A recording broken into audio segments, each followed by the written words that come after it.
Thanks for that, Tanya. How's it going, everybody? Today I'm going to talk to you about building and managing IoT projects and taking them from proof of concept to production. So to start with, I like to talk about this from the perspective of a story. So this is Planet Toast. We are the world's most innovative internet-connected toaster company. And that comes, that doesn't come lightly. So we've got a set of pieces that make up our puzzle of our product we're going to need to go through today in order to launch something that's successful and bring it through from proof of concept to production product.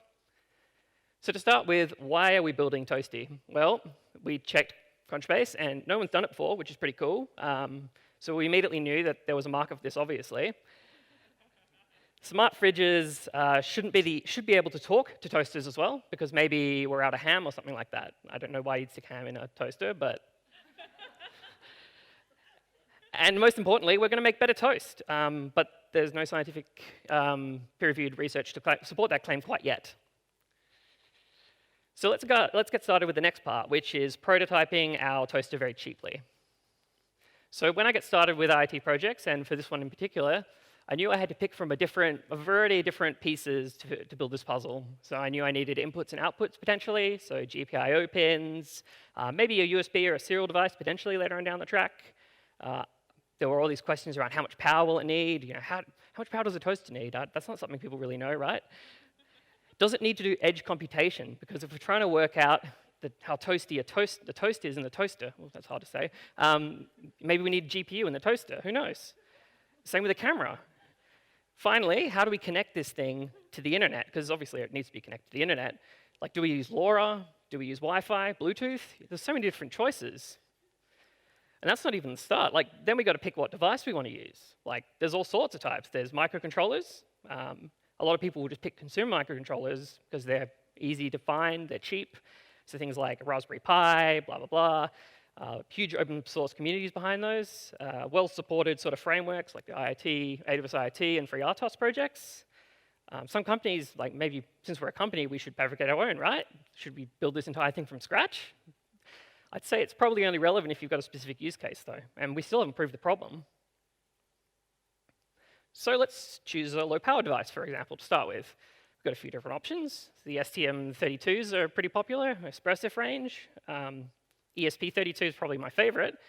Arduino is great for getting started as well, so if you're new to embedded, maybe our team is really new to embedded, so maybe we pick on Arduino because it's a good platform.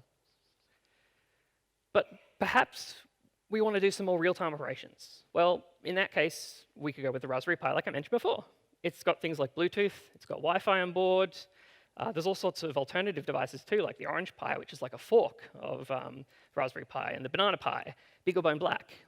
There's all these cool-sounding tech pieces. What do they do? I don't know. Some are cheaper, some are worse, some are better. But then we come to the question of if we're going to do ML or inference, we're going to need something with a little bit more grunt, like maybe an NVIDIA Jetson Nano, a TX2, something really pricey, something glitzy. Takes a lot of power, though. Maybe the Intel Movius stick could be plugged into the USB port on a Raspberry Pi. That can do inference. And then there's the AWS Deep Lens, which is, I don't know, could be cool. So next is the all-important question. How do we connect these toasters securely up to the internet? Hard problem. I mean, we can't just stick the toaster into a data center, plug it in. We could, but you need a really long Ethernet cable. I tried once. So effectively what we need is every toaster in every house to connect back to cloud with a lock, because that's secure. So to connect a toaster to the internet securely, you need X509 certificates. What are those? Don't ask me. Amazon manages the certificate authority for you, and then permissions applied to those certificates through policies. Pretty simple, pretty straightforward. You get a little endpoint, your little computer on the left there can talk to that cloud thing on the right. But if we want to go down the route of edge, things get a little bit more confusing.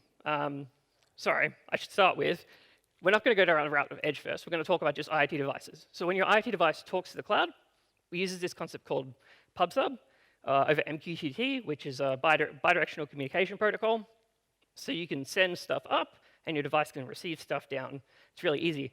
So the device can get information to turn itself on. The device can send up its toastiness. but maybe we want an edge solution. What is an edge solution? Well, it's where we have the big thing in the middle and a bunch of little sensors on the outside that talk back to that thing in the middle.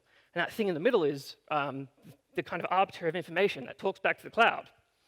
So all those little sensors, like maybe a camera, a speed controller for our toaster, toast control, camera, lambdas, everything. You could run all of those on the edge, and when the internet goes out, you could still be collecting data and metrics on that toaster.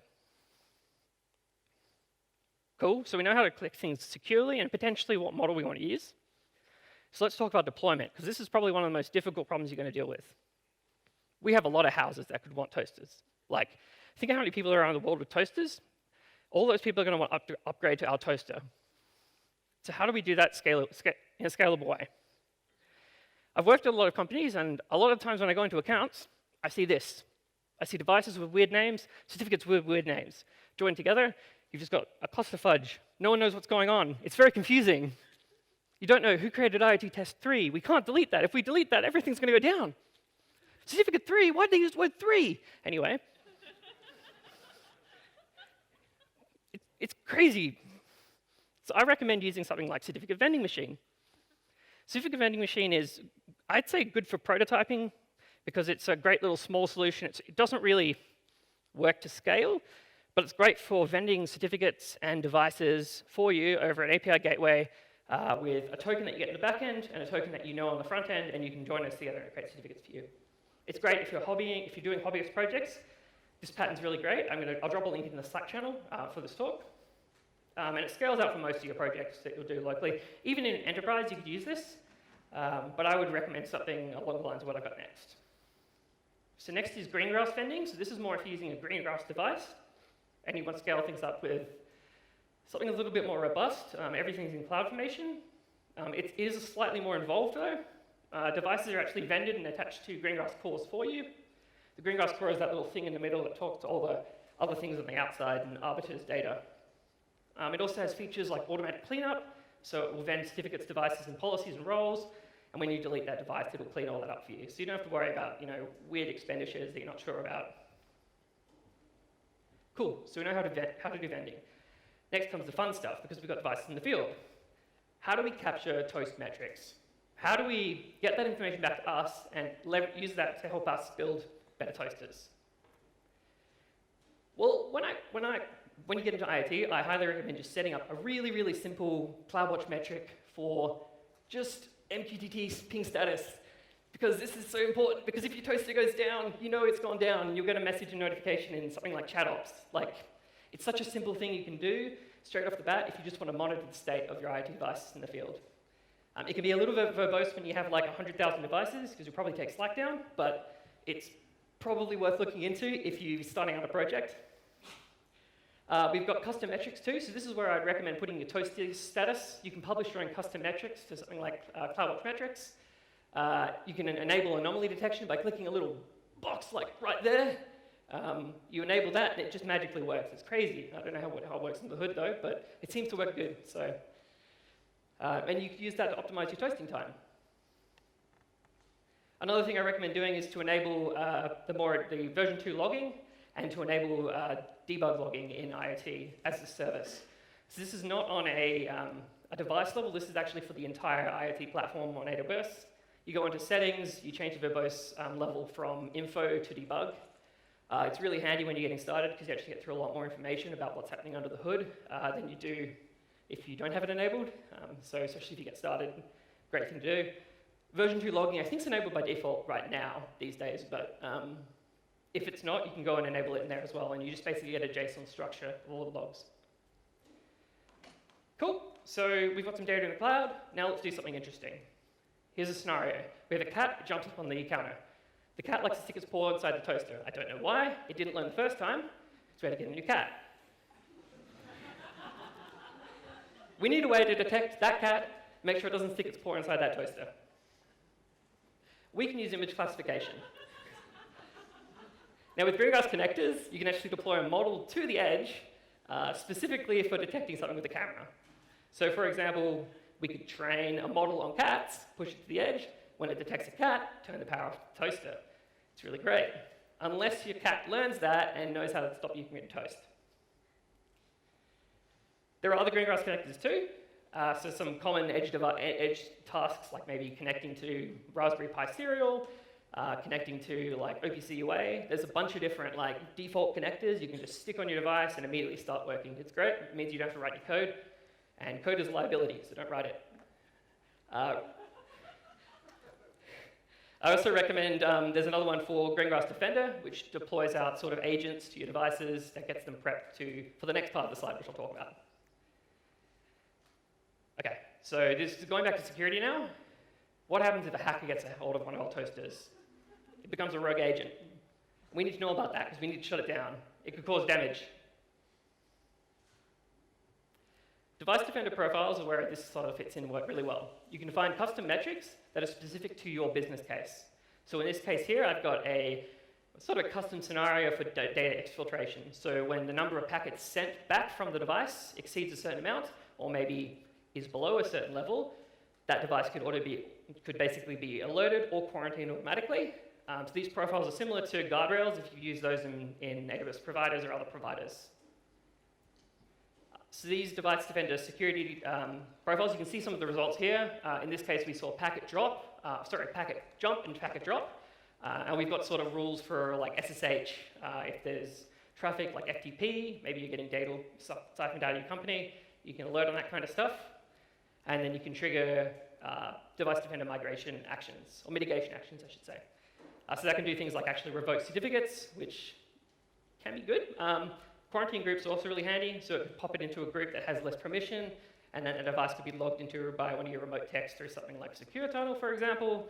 You could do a post-mortem on that device, and then once it's ready to go back in the field, swap it back out of that quarantine group. So it's really handy. Again, this is all sort of just baked into Device Defender. I don't know why people don't use it more. It's a super cool service.